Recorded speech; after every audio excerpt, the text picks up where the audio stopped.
He didn't walk into the office as a billionaire. He walked in carrying a rusty red toolbox, wearing steel-toe boots and a faded navy jumpsuit with the word maintenance stitched over his heart. To them, he was just the plumber. But in less than 48 hours, one woman in that building would risk her job to defend him. Another would try to ruin him. And everyone would find out the truth in a way no one saw coming. Because the poor plumber fixing leaks in the basement, he secretly owned the entire building. And he was there for one reason: to find out if anyone could love him without the billions. Let's rewind. Darius Cole was tired. And that was strange, because most people thought his life was the dream. He was 38, black, and one of the youngest self-made billionaires in the country. His face had been on magazine covers, business blogs, and those motivational reels people repost with captions like, "No excuses." He owned a tech company, several real estate holdings, and a growing portfolio of office buildings. His name made people sit up straight. His money made people smile a little too quickly. But under the tailored suits and polished interviews, Darius carried something heavier than any toolbox. He carried a deep, quiet loneliness. Because somewhere along the way, between the first million and the first billion, he'd realized something cruel. He couldn't tell who really loved him anymore. Not Darius, the kid from the West Side with a single mom and second-hand shoes. Just the billionaire. The brand. The name. You see, Darius hadn't started with money. He grew up in a cramped apartment with pipes that rattled every time someone ran the tap upstairs. His mother, Ruth, worked double shifts as a nurse's aide and still came home to cook, pray, and remind him of one thing. "Baby, don't ever let money own you. You own it. You hey." He'd hear her voice even now, in the back of his mind, whenever a new friend appeared out of nowhere after a Forbes article dropped. He'd been engaged once. He'd proposed on a private island, with a ring that could have paid off his mother's old debts 5 times over. There were fireworks, champagne, photographers, the whole glamorous picture. A month before the wedding, he'd found the messages. Not just cheating, planning. His fiancée and her friend were laughing in texts about securing the bag, plotting how long she'd need to stay married before a divorce would net her the maximum payout. The part that hurt the most wasn't even the betrayal. It was one line she had written, his sweet, "But if he wasn't rich, I'd never look twice." That sentence lodged itself in his chest and stayed there like a shard of glass. Since then, every smile seemed suspicious. Every "I love you" felt measured. And the richer he got, the smaller his world became. One late evening in his penthouse, city lights flickering against the glass, Darius sat across from the only 2 people who still spoke to him like he was regular: his cousin Jamal and his COO, Maya. They weren't impressed by his money. They'd seen him broke, embarrassed, and sweaty in oversized hammerdowns. "Bro, you look exhausted," Jamal said, feet up on the expensive coffee table like it came from a thrift store. "You closing a deal or carrying a whole planet?" Darius stared into his glass of water, just thinking. Maya leaned forward. She was sharp, in a tailored blazer, with braids pulled back and an expression that had carried him through boardrooms full of people who didn't expect to see a black woman at the head of the table. "About the Skyline project?" she asked. "We can push that meeting." "Not Skyline," he murmured. "People." "Which people?" Jamal grinned. "The ones asking for money, the ones asking for clout, or the ones asking for your heart?" Darius gave a small, humorless laugh. "All of the above." He hesitated, then said it out loud, a thought that had been circling his mind for months. "I want to know," he said quietly, "if anyone could love me if they thought I had nothing." Maya watched him carefully. "That's not a small question, D." "Yeah, well, I'm tired of small questions."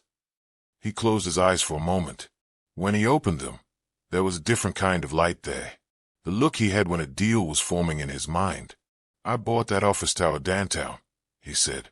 "The one with the consulting firm on the 18th floor, the insurance company on 20, the startup hub on 15. Cole Plaza." Maya nodded. "What about it?" "Nobody there has seen my face," he said slowly. "They just know it changed hands. The previous owner never really came around. Neither do we. To them, it's just paperwork and emails and high rent." Jamal squinted. "Where you going with this, man?" Darius turned to him. "What if I go there?" he said. Without the chute. Without the car. No security. No assistant. No Mr. Cole. I just show up as staff. Maintenance. Plumber. Something blue-collar. Invisible. Maya blinked. You're serious? Very. And what exactly are you hoping to find? She asked. Darius looked back out at the city. Just one person, he said. One person who sees a man before they see his wallet. Jemai snorted. So you're gonna prince and the pauper your way into true love. Call it whatever you want, Darius replied. I'm done being hunted like a prize. I want to see how people treat the person they think has nothing to offer them. Maya folded her arms. You realize this could backfire in like 30 different ways. I know, he said, but if I sit up here long enough, I'll forget what real feels like. She studied his face, so the tiredness that couldn't be fixed with another vacation or another zero added to his bank balance. Finally, she sighed.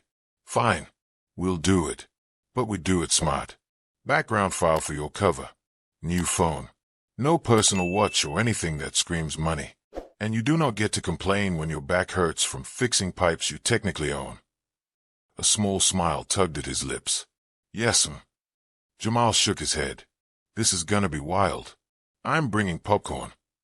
The following Monday, Cole Plaza got a new plumber. His name, on paper, on the ID badge, on the work order logs, was DeAndre D. Jackson, a subcontracted maintenance worker from a small service company. He arrived on a beat-up pickup truck Maya had rented specifically for this experiment.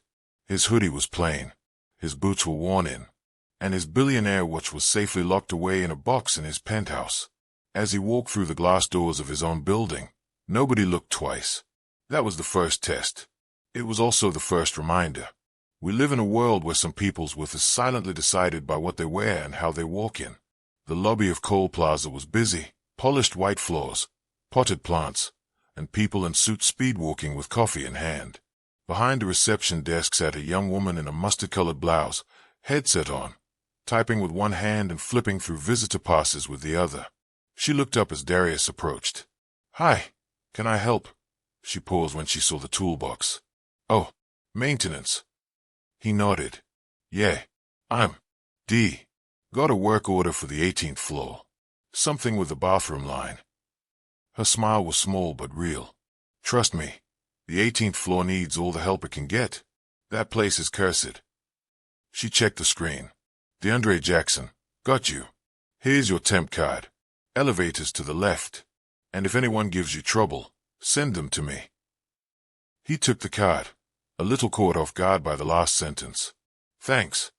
Tasha, she said. Welcome to Cole Plaza, D. He walked away, feeling her eyes briefly on his back, then returning to her work. He didn't know it yet, but that tiny moment, her using his cover name, giving him the same respectful tone she would have given any executive, was the first link in a chain that would change both their lives. Up on the 18th floor, the air changed. Gone was the warm, busy lobby energy. Hey, the carpets were thicker, the reception desk sleeker, the people colder. The floor belonged to a successful consulting firm called Lark & Rowe.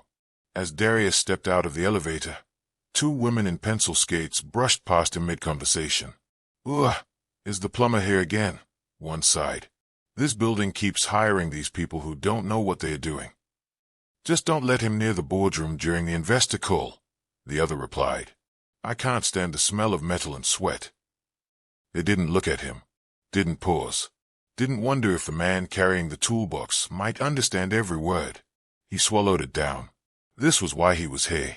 A short, balding man with a shiny tie appeared. You the plumber? He asked sharply. Yes, sir. D. Here for a work order. Yeah. The ladies' restroom is flooding again. I've told building management 100 times. Get better people. We have clients here. No mess, no noise, and you must be done by 11. We have an important presentation. I'll do my best, Darius said evenly. The man had already turned away. As he worked in the restroom, on his knees, hands deep in the insides of the building he owned, executives came and went, stepping over his tools like they were trash on the pavement. A few said excuse me without making eye contact. Most said nothing at all. When he finished and tested the line, he washed his hands, wiped them on the towel he'd brought, and checked the time. 10:47. Made it. As he walked back down the hall toward the elevator, he passed a glass conference room. Inside, someone was speaking passionately to a crowd. He slowed. It was the guy with the shiny tie, Ethan Ward, the floor's operations director. On the screen behind him was a slide. Cost-saving strategy Q4. "We're losing too much money on building services," Ethan was saying. "Maintenance, safety checks, all these unnecessary inspections. We cut this by 30%. We save hundreds of thousands. And the tenants down below will never know the difference." An older woman raised a hand. "Is that safe? Those systems are there for a reason." Ethan smiled in a way that didn't touch his eyes. "Of course. We're not cutting essentials. Just the extras. The plumbers, the overtime pay, the after-hours checks that nobody uses anyway. Trust me, folks, if a pipe bursts, it's on the building owner, not us. We're protected by the lease." The room chuckled. Darius didn't. He felt heat rise in his chest. To them, people like D weren't even human beings with families and bills. Just numbers to be sliced away. He stepped into the elevator, jaw tight. On the way down, he stared at his reflection in a metallic door. A billionaire in a cheap jumpsuit. A man in a position to change everything, pretending to be powerless. "Remember why you're here," he muttered under his breath. "You're here to see who people really are." Over the next few weeks, D the plumber became a regular sight in Cole Plaza. He fixed clogged sinks, leaky pipes, and temperamental heaters. Some people barely looked at him. Some people barked orders.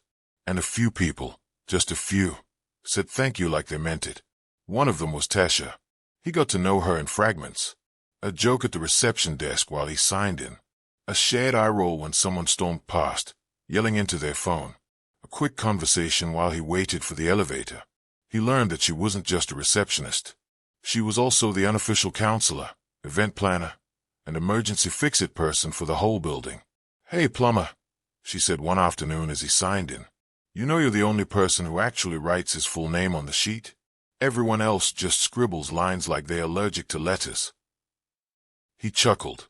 "Maybe I just have good handwriting." "Let me see," she said playfully, peering over the desk. Yeah, that's suspicious. Definitely too neat. You sure you're not secretly an author or something?" He hesitated for a fraction of a second too long. She noticed. Then she smiled anyway. "Relax, I'm kidding. I just appreciate people who still write like they care." He studied her for a moment. She had warm brown skin, deep eyes that looked like they saw more than people wanted them to, and a laugh that came out in bursts when something truly amused her. He'd seen people be nice to him when they thought he was a billionaire. "Take your coat, Mr. Cole." "Let me get the door, Mr. Cole." "Can I offer you anything, Mr. Cole?" But this was different.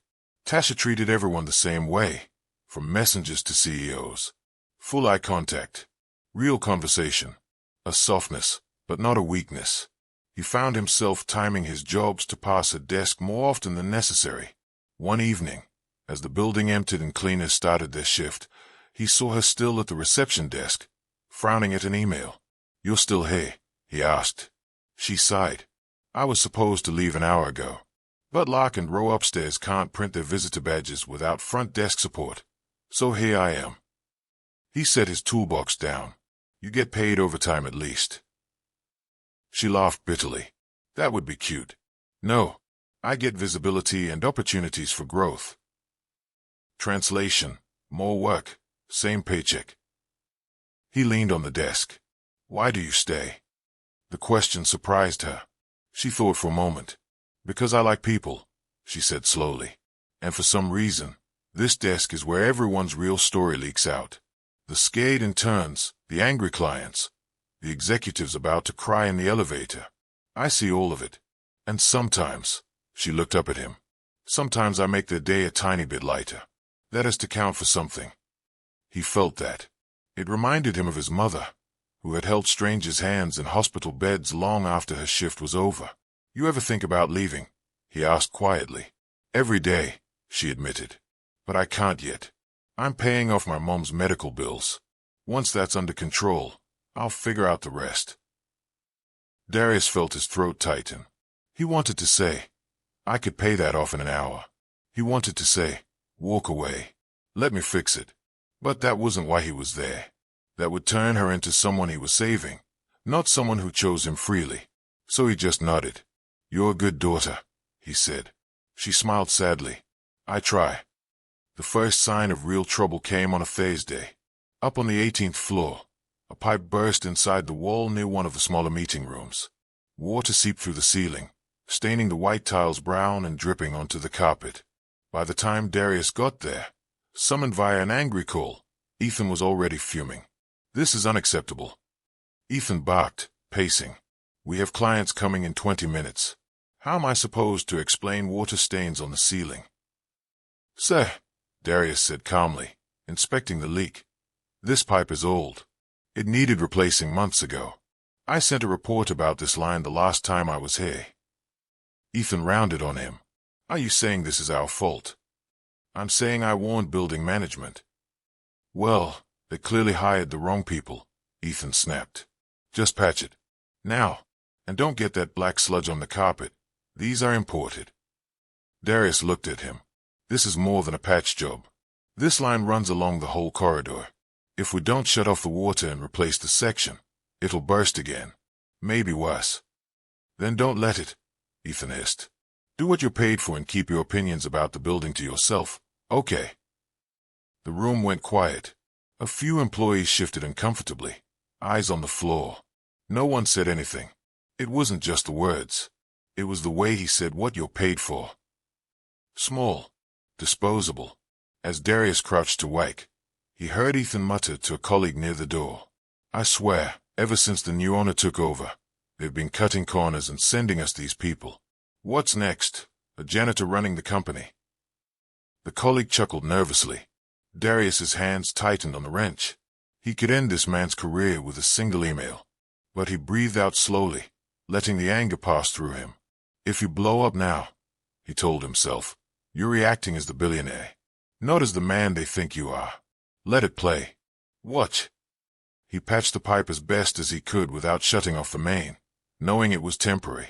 As he stood, he caught sight of Tasha down the hallway, holding a stack of folders. She must have come up to deliver documents. Their eyes met. She'd heard everything. That night, as he came down to return his visitor card, she waited for him. Hey, she said gently. You okay? He shrugged. I've had worse days. That guy upstairs, Ethan, he was out of line. He lifted a shoulder. Comes with the job. No, she said firmly. No, it doesn't. It shouldn't. Her eyes flashed with anger. People act like you're part of the furniture until something goes wrong. Then suddenly it's the plumber's fault, the janitor's fault, everyone's fault but theirs. He looked at her, surprised by the heat in her voice. I'm sorry you had to hear that, he said quietly. I'm glad I did, she answered. Now I know exactly who he is. She paused, then added softly, for what it's worth, I appreciate what you do. This place would fall apart without you guys. It was a simple thing to say. Yet for a man who'd been praised, applauded, and worshipped for his money, that sentence hit different. Because she wasn't talking to a billionaire. She was talking to a man in a cheap jumpsuit holding a wrench. And she respected him anyway. But where there's light, there's usually a shadow nearby. And the shadow in Cole Plaza had an expensive watch and a smile like a shark. His name was Dana Klein, head of building services. Technically, he worked for the management company that coordinated all the subcontractors. In reality, he worked for himself. He skimmed money off contracts, lost safety reports, and pushed cheap patches instead of full repairs, all to make his department look profitable. If a pipe burst, he blamed the plumber. If a light fixture fell, he blamed the electrician. And as long as no one sued, nobody higher up looked too closely. Dana didn't know the building's new owner either. He only knew the name CE Enterprises Holdings from the paperwork. So when Darius walked into his cramped office one afternoon to log completed work orders, Dana barely glanced up from his spreadsheet. Yeah, he grunted. Finished the line replacement on 12, Darius said. You might want to schedule a full inspection. Some of those pipes are corroded. Uh-huh, Dana muttered, typing something. Just put it in the system. I did. Twice. Last month, too. Dana sighed dramatically and finally looked up. You guys always think you know everything, don't you? He said. Listen, you're here to fix what I assign you to fix. Not to tell me how to do my job. You start writing full inspection recommended on every report. The owner's gonna freak about costs. Then we get pressure. We cut contracts. And guess whose hours get slashed first? He jabbed a finger toward Darius, the plumber. He smirked. So do us both a favor and just patch what leaks. Okay. Darius held his gaze. There it was again. That mindset. Patch, pretend, profit, repeat. Sure, he said slowly. Whatever you say. He left the office with a new question gnawing at him. How much of this building is held together by duct tape and denial? That night, back in his real world, Darius sat with Maya in his study, the worn maintenance logbook open on the desk between them. These pipes are a lawsuit waiting to happen, he said, pointing to a set of dates. The fire sprinkler system on 15 hasn't been inspected in 2 years. The main line on 18 is one bad burst away from shutting down the entire floor, and the head of building services is burying reports. Maya frowned. Did we inherit him from the previous owner? Yes. Fire him. He shook his head. Not yet. I want to see what he does when he thinks the poor plumber is just a pawn. I need proof. The kind that stands up in court if we need it. Maya raised an eyebrow. So now this isn't just about finding true love. You're doing investigative journalism in your own building. You heard how Ethan talked about safety, Darius said. It's all connected. People who don't respect frontline workers never respect the systems that keep them alive. That's how tragedies happen. Maya sighed, rubbing her temples. Just promise me one thing, D. What? That you'll remember you're not invincible just because you're rich. Pipes burst. Ceiling tiles fall. People get hurt, including undercover billionaires playing plumber. He gave a small smile. Noted. And Tasha, she asked casually. You've mentioned her several times. He looked away, suddenly very interested in the paperwork. She's different, he admitted. She talks to me like I'm a person, not like I'm furniture. She defends maintenance staff when others make jokes. She works late, takes care of her mom, doesn't complain unless it's about injustice. Maya watched him. You like her, she said softly. He exhaled. Yeah, I do. You told her who you are? Not yet. Maya leaned back. You know that's going to be the real test, right? Not how she treats Dee the plumber, but how she reacts when she finds out you lied. He knew. That was the part that kept him up at night. He was trying to escape lies and gold-digging schemes by creating a lie of his own. How do you build something real on a foundation that isn't? Days turned into weeks. In that time, small things happened that told big truths. One morning, Darius walked into the lobby to find a delivery man being scolded by a suited executive because a package arrived 5 minutes late. Do you know who I am? The executive hissed. I should have your job for this. The delivery man stammered an apology, eyes on the floor. Before Darius could step in, Tasha did. Sir, she said, voice calm but firm. The package arrived within the delivery window on the order. I checked. If you have concerns, you can speak to the vendor, but please don't threaten people's jobs at the front desk. The executive flushed. This is none of your business. It becomes my business, she replied, when someone is being publicly humiliated in my lobby. He sputtered and stormed off, muttering something about unprofessional behavior. The delivery man whispered, "Thank you," and Tasha just nodded, as if what she'd done was the most natural thing in the world.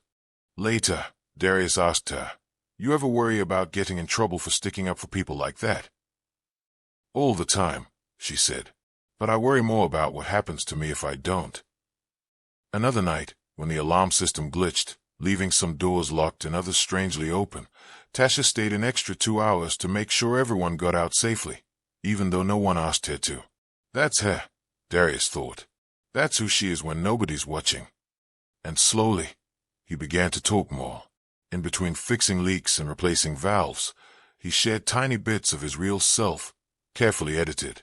"I grew up in a rough neighborhood," he told her one afternoon, leaning on the reception counter. "My mom worked nights. I learned early not to wait for someone to come fix your problems. You either learn to handle a wrench or drown." She smiled sadly. "My dad walked out when I was 10. Mom picked up extra shifts at the diner. I learned to make do with less. And now the hospital bills," she shrugged. "Sometimes it feels like life is a bill collector that never stops calling."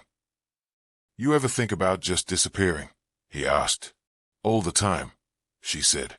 "But then who would take my mom to her appointments? Who would make sure the interns here don't get eaten alive on their first day? If I disappear, a lot of little things slip through the cracks." "Most people don't think about the little things," he said quietly. "That's where the truth lives," she replied. He liked that answer more than he could say. But while he was falling slowly, someone else was watching him for a different reason. One evening, as Darius left through the side entrance, toolbox in hand, he didn't notice the slim figure standing by the parking structure. Her name was Renee, one of the executive assistants on the 18th floor. She liked expensive shoes, gossip, and proximity to power. She also liked patterns, and she had noticed that the plumber had a very unusual one. He never seemed desperate for overtime. He carried himself with a strange, quiet confidence. His vocabulary was a little too polished. And once, when she'd bumped into him and apologized, he'd answered, "It's all right. No harm done," in a tone she'd only ever heard from senior partners. He just didn't fit. So when she saw him leave through the side door, she followed at a distance. And that's when she saw it. He walked to the beat-up pickup truck, paused, looked around, then kept walking. Past the truck, across the lane, to the far corner of the garage, where a black luxury sedan waited. The kind of car you don't rent for a plumbing job. He opened the back door, set his toolbox inside, then slid into the rear passenger seat. The car pulled away smoothly. Renee's eyes widened. "Oh," she whispered. "What have we here?" Her mind raced. If he's lying about who he is, why?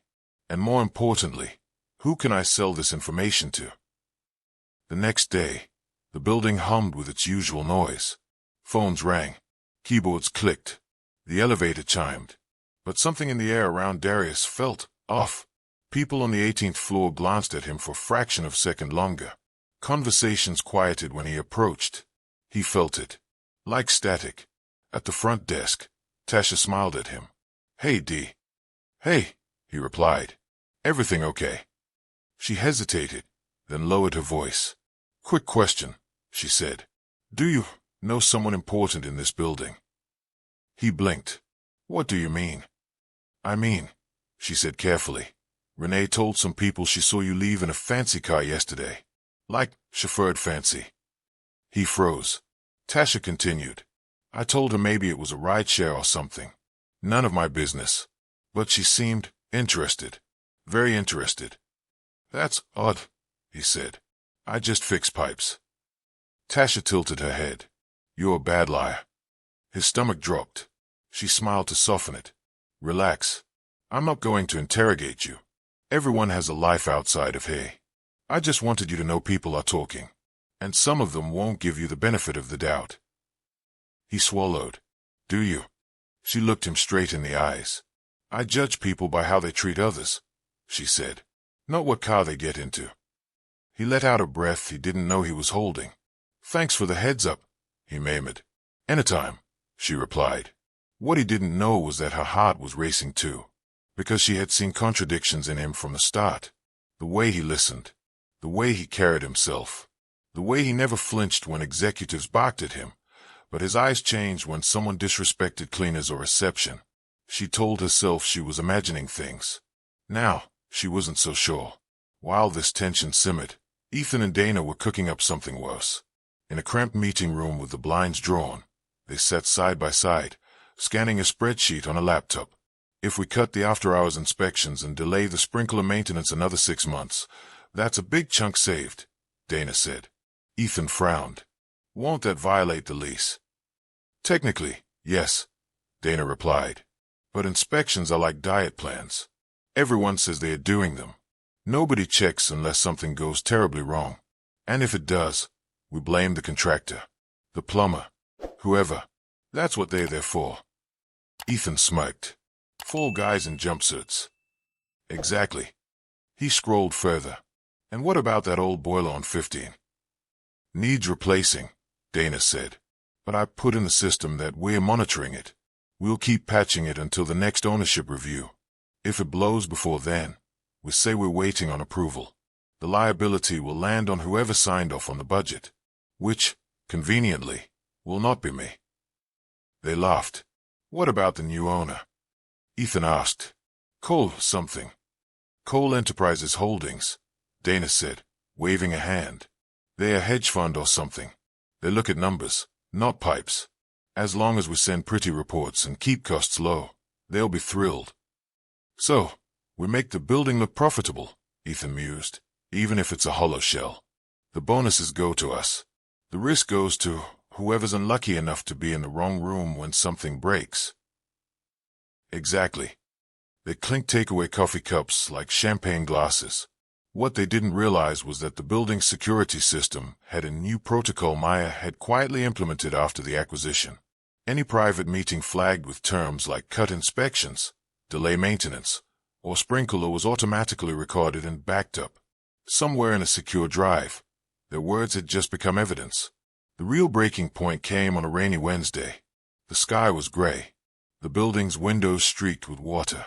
People walked in shaking umbrellas and cursing the weather. On the 15th floor, the old boiler, yes, that boiler, started to fail. At first, it was just a worrying rumble. Then the pressure gauge rose, shakily, into the red. A young maintenance guy, Carlos, noticed and called Dana. Hey, this doesn't look right, Carlos said. The pressure. Relax, Dana replied. It does that sometimes. Just bleed the line and go home. We're not paying overtime for this. But if it keeps climbing, it could. Are you deaf? Dana snapped. I said go home. We'll deal with it tomorrow. If you touch anything and break it, that's on you. Carlos stayed at the boiling metal beast, torn. He wasn't an expert. He couldn't override his supervisor. So he did what a lot of people do when trapped between worry and orders. He left. Hours later, Tasha was at the front desk when she noticed a faint metallic smell in the air. Like hot metal and steam. She frowned. Do you smell that? She asked the security guard, an older man named Frank. He sniffed. Smells like the heating system's working overtime. Cold day. She forced a smile but couldn't shake the unease. She picked up the phone and dialed building services. No answer. She tried the emergency maintenance line. It rang, and rang, and rang. Her heart beat faster. She remembered the way Dee had talked about corroded pipes, delayed inspections, all the things nobody wanted to see. Then she noticed something else, the fire panel on the wall. A small red light was blinking. Not an alarm. A fault. Tasha. Frank asked. Everything okay? She made a decision. Can you watch the desk for a minute? She said. He blinked. I'm not supposed to leave. I know, she said. But if I'm wrong, I'll owe you coffee for a month. If I'm right. She didn't finish the sentence. She grabbed her access card and hurried to the elevator. Her mind flashed back to conversations with Dee. How serious he'd look when talking about pipes and pressure. On the 15th floor, the moment the elevator doors opened, the smell hit her like a wall. Hot metal. Steam. She followed it down the corridor, heart pounding, until she reached the boiler room. The door was warm. Not good, she whispered. She swiped her badge, shoved the door open, and was greeted by a hiss of steam and the loud, angry rattle of a machine on the edge. The pressure gauge blinked. Needle buried in the red. For a split second, she froze. She wasn't a plumber. She wasn't an engineer. She was a receptionist who knew how to sort mail and calm angry clients. But she also knew something else. If this thing blew, anyone nearby could be seriously hurt. Or worse. She did the only thing she could think of. She yanked the fire alarm. The building exploded with sound. Lights flashed. Sirens wailed. Doors unlocked automatically. People shouted, confused, rushing into the corridors. On the 18th floor, Ethan frowned at the alarm. Is this another drill? He snapped. In the middle of a strategy session. On the ground floor, Darius, who'd been fixing a drain, heard the alarm and felt his stomach drop. This didn't sound like a drill. Boiler room, he muttered, remembering the maintenance reports. 15th floor. He sprinted to the stairs, toolbox in hand. On the 15th floor, Tasha stood a few feet from the boiler, trying to remember anything she'd ever overheard. There, a red lever labeled emergency shut OFF. She grabbed it with both hands and pulled. It didn't budge. She pulled again, muscles straining, panic rising. Come on, she whispered. Come on. Move. A voice shouted behind her. Strong hands suddenly wrapped around hers, adding force. Together, they yanked the lever down with a violent jerk. There was a roar, a shudder, and then a deep, coughing groan as the boiler began to shut down, steam hissing out in a controlled vent. The gauge needle dropped slowly back toward the safe zone. Tasha staggered back, coughing. When the steam cleared, she saw who had helped her. D, she gasped. He was breathing hard, sweat on his forehead, eyes scanning the dials. You could have been killed, he said, voice low and fierce. You never go into a room like this alone when a system's overheated. I tried calling maintenance, she shot back. No one answered. The alarm light was blinking. I didn't know what else to do. He looked at her and saw the tremor in her hands, and the courage that had pushed her through the fray. Thank you, he said softly. You probably prevented an explosion. She swallowed. The hallway filled with people as security and fire personnel rushed in. What's going on here? Dana demanded, appearing in the doorway, face pale. Ask your boiler, Darius replied. It was about to blow. Fault light was on, pressure in the red, no after-hours inspection. I've been warning you about this system for weeks. Dana's eyes flickered nervously. We were scheduled to review it next month. This is obviously a contractor error. You must have. Stop, Tasha said sharply. Everyone turned to look at her. You ignored the emergency line, she said, voice shaking with anger. I called. No answer. If we'd waited for your review, people could have died. A murmur went through the room. Firefighters pushed past them to inspect the boiler. One of them glanced at the gauge and whistled. You're lucky someone pulled that alarm when they did, he said. Another 10 minutes and this thing would have ruptured. Ethan appeared behind Dana, eyes wide. What happened? He demanded. Ask your building services guy, Darius said. And your cost-cutting plan. Ethan stiffened. There it was. The first crack. The next day, the building felt different. The fire department filed a preliminary report, noting deferred maintenance, elevated risk, and preventable escalation. Emails flew between departments. Someone at corporate wanted a meeting. Someone higher. At the front desk, Tasha answered call after call, voice steady, hands still shaky when no one was looking. People kept coming up to thank her. You saved us, an intern whispered. You did what management should have done, a cleaner said. She smiled politely, but inside, she was wrestling with something else entirely. Because if Dee hadn't shown up when he did, her bravery might have killed her. And if the building's systems were this broken, what else was broken? She thought about the fancy car he'd gotten into, the confidence, the way he knew things he shouldn't. She thought about how many times he'd mentioned reports and inspections that nobody else seemed to care about. Little dots were connecting in her mind, forming a picture she wasn't ready to look at yet.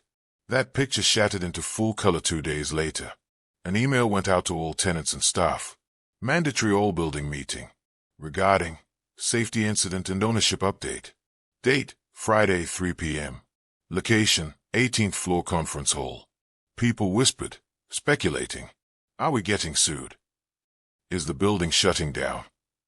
Is this about that new owner? When Friday came, the 18th floor conference hall was packed. Chairs filled. People lined up along the walls. The air buzzed with nervous energy. At the front of the room stood a podium, a projector, and a blank screen. Ethan paced near the side, talking quietly with Dana and a few other managers. This is about optics, he said. We reassure everyone. Tell them it was a freak mechanical issue. Promise more inspections, and move on. Worst case, owner makes us fire the plumber or someone low-level to show accountability. Yeah, Dana agreed. We just have to keep the narrative clean. They had no idea the narrative was already gone, because up in a private room on the 21st floor, Darius was looking at himself in the mirror. He wasn't wearing a jumpsuit today. He was wearing a charcoal suit that fit him like it had been made for him, because it had a crisp white shirt, a simple black tie. On his wrist was his watch again, the one worth more than some people's annual salary. He didn't look like a plumber. He looked like exactly what he was, a billionaire. You're sure about this? Maya asked, standing in the doorway. He took a breath. It's time. You're about to blow up your own experiment, she said softly, and possibly any chance you have with that girl downstairs. I know. You could handle this quietly, she pointed out. Fire Dana. Reprimand Ethan. Upgrade the systems. No big reveal, no drama. He looked at her. I could, he agreed. But then everyone goes back to normal, thinking the problem was one bad pipe and one bad manager. The real problem is the way they treat people they think are beneath them. That doesn't change without a shock. And Tasha, she asked. He swallowed. Whatever happens with Tasha, he said, she deserves the truth. All of it. Even if it means she never speaks to me again. Maya sighed, then smiled sadly. Your mom would be proud. Mad at you for risking your neck in boiler rooms, but proud. He smiled back. Let's do this, he said. At exactly 3 p.m., the conference hall doors closed. The murmur died down as a woman from building management stepped to the podium. Thank you all for coming on such short notice, she began. As you know, we had a serious incident with the boiler system earlier this week. We are grateful that no one was injured thanks to the quick actions of 2 individuals in particular, our front desk coordinator, Natasha Okafor. People turned. Tasha's eyes widened as the room burst into applause. She flushed, shrinking in her seat. And one of our maintenance contractors, DeAndre Jackson, the woman continued. More applause. A few cheers. Darius, standing quietly at the back in his suit, watched the way people's faces looked when they clapped for the plumber, now that they knew he'd been a hero. Funny how respect appears all of a sudden when a person almost dies to save you. The woman held up her hands for quiet. In light of the incident, the building's new ownership has requested to speak to you directly, she said. Many of you may not be aware, but Cole Plaza was recently acquired. The new owner is here today. Please welcome Mr. Darius Cole. Silence. Then confusion. Then a wave of whispers. Wait, the Darius Cole. The tech guy. What's he doing here? Tasha's heart skipped a beat. The name hit her like a slap. She'd seen it before. On news segments. Business articles. Black billionaire shakes up real estate market. She turned slowly, eyes scanning the room. And then she saw him. Not in a jumpsuit. In a suit. Walking calmly down the aisle toward the front. People's eyes tracking him like he was gravity. Her vision tunneled. The world around her blurred. D, she whispered. He stepped up to the podium, thanked the manager quietly, and faced the room. Good afternoon, he said. His voice was the same. The cadence. The warmth. Only now everyone was listening. I know most of you have never seen me before, he began. On paper, my company took over this building 6 months ago. To you, that probably meant nothing more than a different name on your lease and a new email address for rent payments. A few chuckles, strained. My name is Darius Cole, he continued. I grew up in a neighborhood where buildings like this were places we cleaned, not owned. My mother scrubbed hospital floors for a living. She taught me that the measure of a person is how they treat those who can't do anything for them. He paused, scanning the audience. His eyes found Tasha's. They held for a second too long. Then he looked away. When my company bought Cole Plaza, he said, I read all the inspection reports, the maintenance requests, the cost-cutting plans, and something didn't sit right. He glanced briefly at Ethan and Dana, who were rigid in their seats. On paper, this building was efficient, he went on. In reality, it was one leaky pipe away from a disaster, or in the case of the boiler on 15, 10 minutes away from an explosion. A murmur rippled through the crowd. But I didn't want to make decisions based on paper alone, he said. I wanted to see how this building really worked. Who made it run? Who was invisible? So I did something unconventional. He took a breath. For the past few weeks, I've been in this building under a different name, he said, working as part of the maintenance crew. The silence snapped like a string. People gasped. Voices overlapped. What? No way. Wait, the plumber. Tasha's heart thudded loudly in her chest. And that's when it happened. The twist no one saw coming. Because before Darius could say another word, a voice cut through the noise. You lied to us. It was Ethan. He stood abruptly, face flushed with righteous indignation. You lied, he repeated, louder. You deceived every single person in this building. You pretended to be some poor plumber to, what? Spy on us? Test us like lab rats. All eyes swung between him and Darius. You had us under surveillance, Ethan went on, voice shaking with a mix of fear and opportunity. You listened to private conversations, watched us work, all while hiding who you really were. If anyone else did that, we'd call it harassment. We'd call it entrapment. He gestured to the crowd. This isn't leadership. It's manipulation. For a second, some heads nodded. Humans are complicated. We can feel sympathy and suspicion at the same time. Tasha felt a wave of nausea, because Ethan had just put into words the thing clawing at her chest. Dee had lied. Not about his favorite food or his age. About who he was. Darius let the accusations hang in the air. Then he nodded slowly. You're right, he said. The room quieted. He scanned the audience. I did lie, he said. I pretended to be someone I wasn't. I wore a jumpsuit instead of a suit. I carried a toolbox instead of a briefcase. I let people believe I was poor when I'm not. He took a breath. And I won't stand here and pretend it didn't hurt people. It did. It was wrong. To those of you who offered me kindness, friendship, or trust under false pretenses, his eyes flickered to Tasha again, then away. I am sorry. The sincerity in his voice was not the polished corporate kind. It was raw, cracked around the edges. But, he continued gently, there's something else we need to talk about. Something bigger than my lie. He reached into his pocket, lifted a small remote, and clicked. The screen behind him lit up with a video still, a boiler room, time-stamped. He pressed play. The room watched as footage from the security camera showed the pressure gauge in the red, steam hissing, and then Tasha bursting into the room, eyes wide, pulling the alarm. They saw her struggle with the emergency lever. They saw Darius rush in to help her, both of them yanking with all their strength. They saw the gauge slowly drop. When the clip ended, people burst into applause again. Darius held up a hand. Heroism often happens in silence, he said.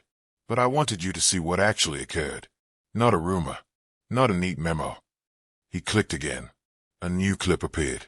This time, it was Dana and Ethan in the small meeting room, discussing cutting inspections and using contractors as fall guys. Their own words played back to them, clear as day. Inspections are like diet plans. Everyone says they're doing them. Nobody checks unless something goes terribly wrong. If a pipe bursts, it's on the building owner, not us. We're protected. The bonuses go to us. The risk goes to whoever's unlucky enough to be in the wrong room when something breaks. Silence. You could feel the room turn. Some people stared at Ethan and Dana with open disgust. Others looked away, shocked. Ethan leapt to his feet. This is illegal, he shouted.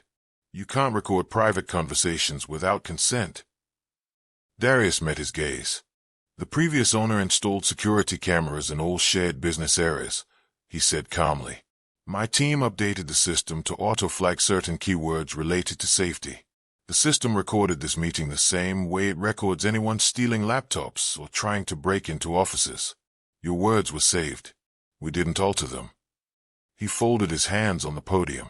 You're right that what I did, coming here undercover, was manipulative, he said. I'll own that. But what you did was endanger lives to save money. There's a difference. He turned to the crowd again.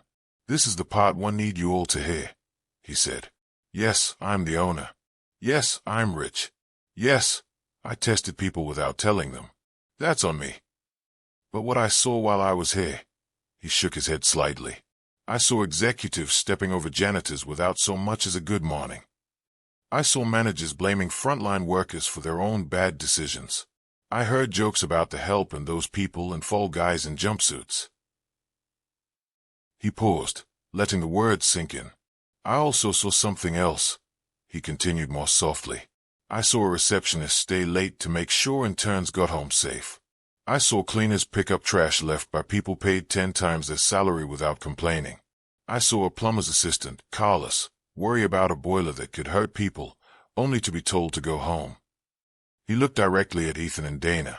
And I saw leaders, he said, who thought they were untouchable, using cost-cutting as an excuse to gamble with other people's lives. He straightened. So here's what's going to happen next. The room leaned forward. Effective immediately, he said. Mr. Ward and Mr. Klein are being placed on administrative leave while we conduct a full investigation. Their access is revoked. Security will escort them out after this meeting. Gasps. Ethan's face went white. You can't do this, he shouted. I've given this company 10 years. And in 10 minutes, Darius replied evenly. You almost took lives. Sit down. Security guards stepped closer. This building will undergo a full safety audit by an independent firm, Darius went on. Every pipe, every boiler, every emergency system. If anything is found to be out of compliance, it will be fixed. No excuses. No, we'll review it next quarter. He glanced at the maintenance crew standing at the back. And while that happens, he continued, all frontline staff, cleaners, maintenance, security, reception, will be paid for any additional hours they are asked to work, not promised visibility. Actual overtime, with a raise. There was a murmur of surprise. Some of the cleaners looked at each other, eyes wide. And finally, he said, we're starting something new. Every year, this building will select a committee made up of you, not just upper management, to give feedback on safety, culture, and working conditions. That includes people at the front desk, people who see everything, people like Ms. Okafor. Tasha jumped slightly as her name was mentioned. He looked at her again. And if any of you, he said, see something that feels wrong, I want you to know, you can speak up. You shouldn't have to risk your job to save lives like she did. That's on us to fix. He took a breath. As for me, he said quietly, I'll have to live with the fact that I lied to people who didn't deserve it, especially to someone who reminded me what integrity looks like. He stepped back from the podium. The floor is open, he said. Questions, comments, anger. I'll take all of it. For a moment, no one moved. Then hands shot up. Some people asked about logistics, some about job security, some about legal implications. He answered as honestly as he could, but the question that mattered most wasn't spoken into a microphone. It came later, when the room emptied and people drifted back to their floors, buzzing with everything that had just happened. Tasha stayed seated. She stared at her hands, her badge, the floor, anything but him. Darius watched her from the side of the room, heart pounding harder than it had in any board meeting. Finally, he walked over. Tasha, he said softly. She looked up. In her eyes, he saw hurt, confusion, and something worse, disappointment. Can we talk? He asked. She stood, smoothing her blouse. Are you asking as D the plumber? She said quietly. Or as Mr. Cole, the billionaire owner? He flinched. As me, he said. Just me. She studied his face for a long moment. Then she nodded once. 5 minutes. Outside. They stepped out onto the small balcony at the end of the hall. The city stretched out below, glittering. For a while, neither of them spoke. You must think I'm a monster, he finally said.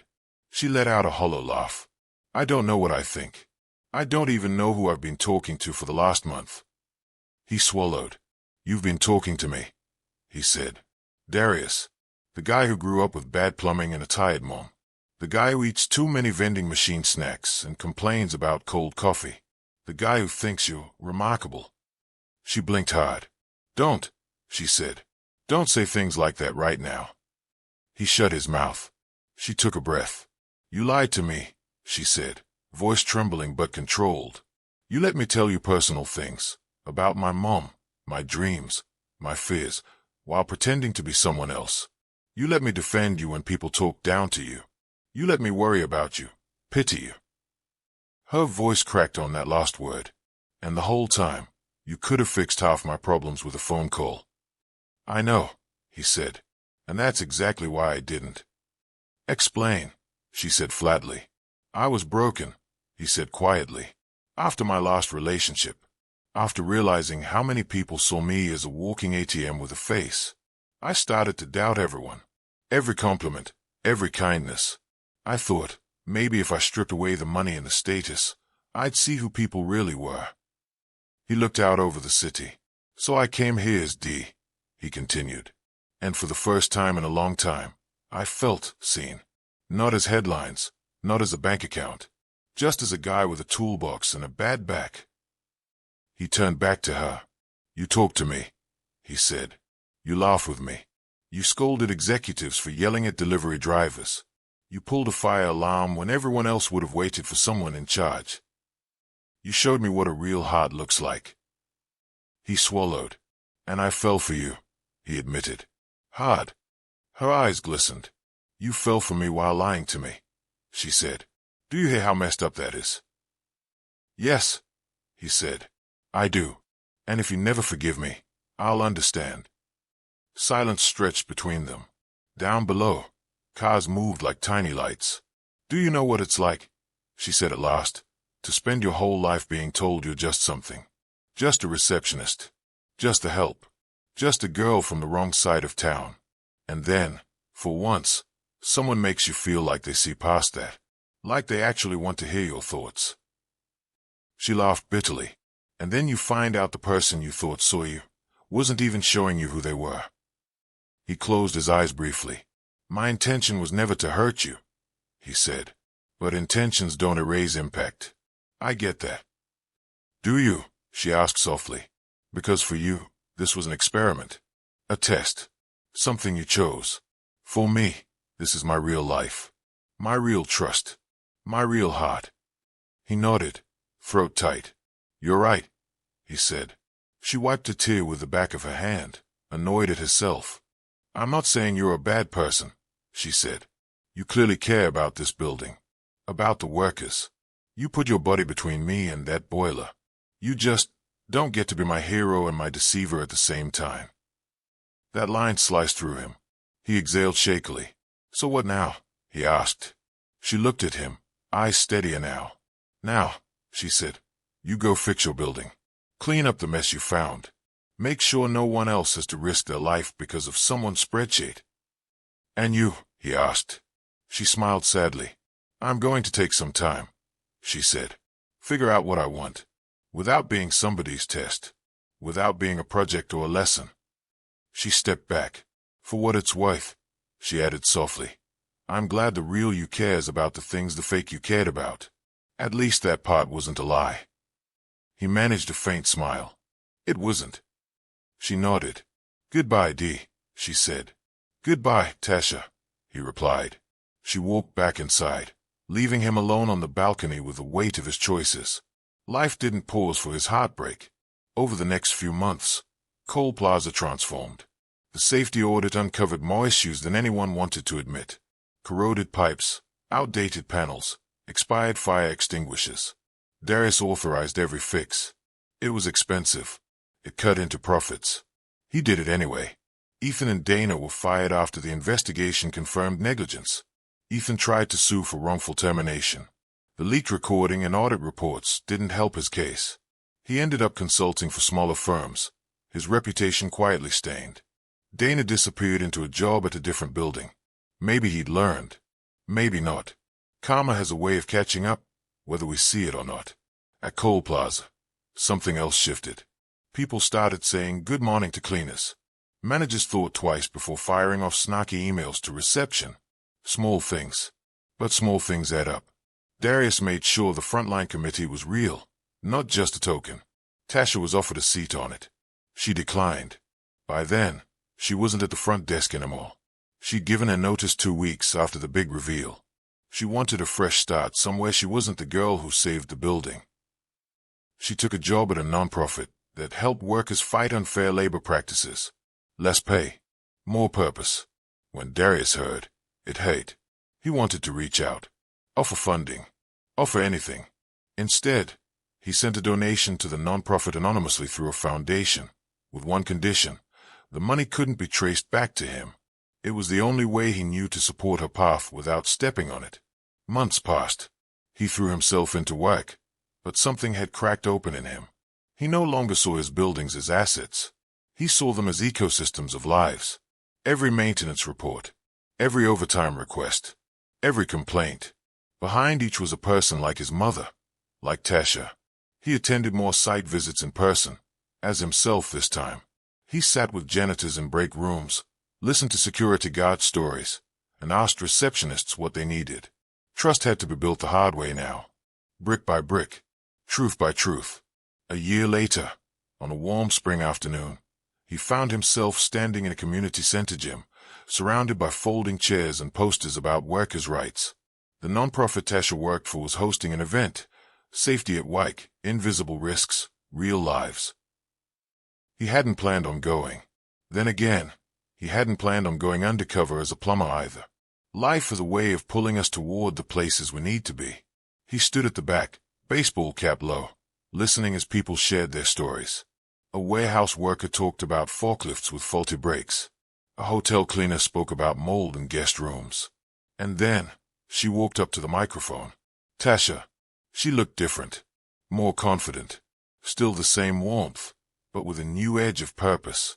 "Hi, I'm Tasha," she said. "Some of you know me from the hotline. Some don't. I used to work reception at an office tower. One day, a boiler almost exploded because leaders cared more about numbers than people. I pulled a fire alarm and got called a hero. But the truth is, it should never have gotten that far. Safety shouldn't depend on who happens to be brave enough to break the rules." People nodded.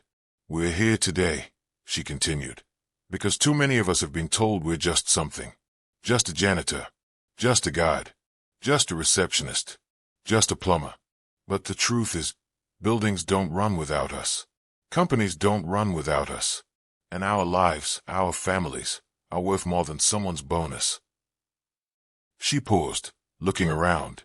"And if anyone in power is listening," she added, "I want you to know, investing in safety and respect isn't charity.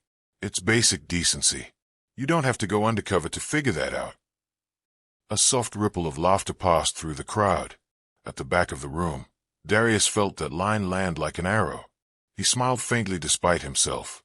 After the event, people mingled, swapping contacts, shaking hands. Tasha stood near a table of flyers, talking to an older woman. Darius watched her for a moment. He could walk away, let her live her life, free of his shadow. But something in him knew this moment wasn't about another test, or about getting what he wanted. It was about something simpler, owning what he'd done, and what he'd learned. He took a breath and walked over. She saw him before he reached her. Her eyes widened for a second, then settled into something calmer. "Hi," he said. "Hi," she replied. The older woman excused herself politely, sensing history. "This is unexpected," Tasha said after a beat. "Seems like that's my specialty," he answered wryly. She huffed a small laugh. "At least you're self-aware now." He smiled. "I heard you speak," he said. "You were powerful." "Thank you," she said. "We do what we can." He nodded. "I've been trying to do the same," he said. "At my company, with the buildings. We implemented a safety program based on some of the things you said that day about how frontline staff notice problems first. We're not perfect yet, but fewer things slip through the cracks now." "Good," she said. "That's the point." There was a pause. "How's your mom?" he asked gently. Tasha's face softened. "Better," she said. "We found a clinic with a grant program. Bills are still bills, but at least choosing between her meds and rent isn't a monthly panic attack anymore." "That's good," he said. "What about you?" she asked. "Any more undercover missions?" He winced theatrically. "No. I retired from espionage. Turns out, it's bad for potential relationships and boiler rooms." She smiled. Smart choice. He took a breath. I didn't come here to ask for anything, he said. I just wanted to say something I don't think I've fully said before. She looked up, wary but open. I'm sorry, he said simply. Not just for lying, but for putting the weight of my trauma on your shoulders. I turned my fear of being used into a project that used you. That's not fair. You were right. You're not a test. You're a person. A good one. And you deserved honesty from the start. Her eyes glistened. Silence hung between them. You know, she said slowly, for a long time after everything happened, I was angry. Not just at you. At myself. For not seeing it sooner. For opening up. She looked around the gym. Working here helped, she continued. I met so many people who'd been lied to in bigger, scarier ways. Companies hiding injuries. Managers falsifying reports. Compared to that, a billionaire pretending to be a plumber to see if someone could love him. Well, it's still messed up. But at least you used what you saw to fix things. A lot of people would have just moved on. He took that in quietly. So, she said, meeting his eyes again. What now, Mr. Cole? He smiled faintly. Now, I keep doing the work. And if, someday, you ever feel like grabbing coffee, as yourself, and me as myself, I'd be honored. And if you never want that, I'll respect it. She studied him. You know the funny thing, she said. What? If you had walked into that lobby a year ago in that suit, with your name on the building, and asked me out, I would have said no. Because men with money like yours usually come with strings I don't want to untangle. He nodded. That's fair. But the guy with the toolbox, she added softly, who listened to me talk about my mom, who helped me pull a lever that might have saved lives, that guy I trusted, until I couldn't. He swallowed. I don't expect you to trust me again, he said. I know, she replied. She looked at him for a long moment. Then she sighed. Coffee, she said. One day. Not today. Not tomorrow. But maybe. His heart stuttered. Are you sure? He asked. I'm saying maybe, she repeated, which is more than I thought I'd say a year ago. He smiled, a real, unguarded smile. I'll wait, he said. For a maybe, for a no, for whatever you decide. And in the meantime, if you ever need anything for this nonprofit, funding, a venue, a billionaire to stand quietly in the back, I'm Hay. She chuckled. Careful, she said. If you keep saying things like that, people might start believing you're actually a decent human being. I can live with that reputation, he replied. They stood there, two people who had seen each other at their worst and their best, not magically healed, not suddenly in a fairy tale ending, but standing on something more honest than before. Not a test, not a performance, just two lives that had collided in the strangest of ways and changed course because of it. Looking back, that was the moment everything truly shifted. Not when the boiler almost exploded, not when the billionaire took off his jumpsuit, but when both of them decided to move forward without pretending. Because love, if it ever came for them, would have to grow in that space. Not in lies, not in tests, in truth. And maybe that's the real story here. Not that a black billionaire went undercover as a poor plumber to find true love, but that in doing so, he was forced to face something uglier and more important than his own loneliness. The way we treat people we think we don't need. The way we step over cleaners and bark at receptionists and ignore the ones fixing the pipes until everything breaks. The unexpected thing that happened wasn't just an almost explosion or a dramatic reveal. The unexpected thing was that a man with everything realized he'd forgotten the value of the invisible people. And a woman who had always been invisible to those in power realized she was never just anything. She was vital. She was enough. With or without him. If you've ever felt like Tasha, like you were just the person at the front desk, just the one in the back, just the one in the uniform, hear this. You are not invisible. You see things others don't. You hold up more weight than people will ever know. And your worth is not defined by who notices you on their way to the elevator. And if you've ever felt like Darius, afraid that people only want what you can give them, not who you are, remember this. Hiding won't heal you. Tests won't save you. Only honesty will. Honesty with others, and with yourself. If you believe that people deserve respect no matter what's in their bank account or on their name badge, you're not alone. If you've ever had to pull your own version of a fire alarm because no one in power was listening, I'm proud of you. And if you want more stories like this, about love, power, mistakes, and the quiet heroes no one sees, don't forget to like this video, leave a comment with your thoughts or your own story, and subscribe to the channel. Because somewhere out there right now, another plumber is walking into another building, another receptionist is about to change someone's life, and another heart is about to learn the difference between appearances and the truth.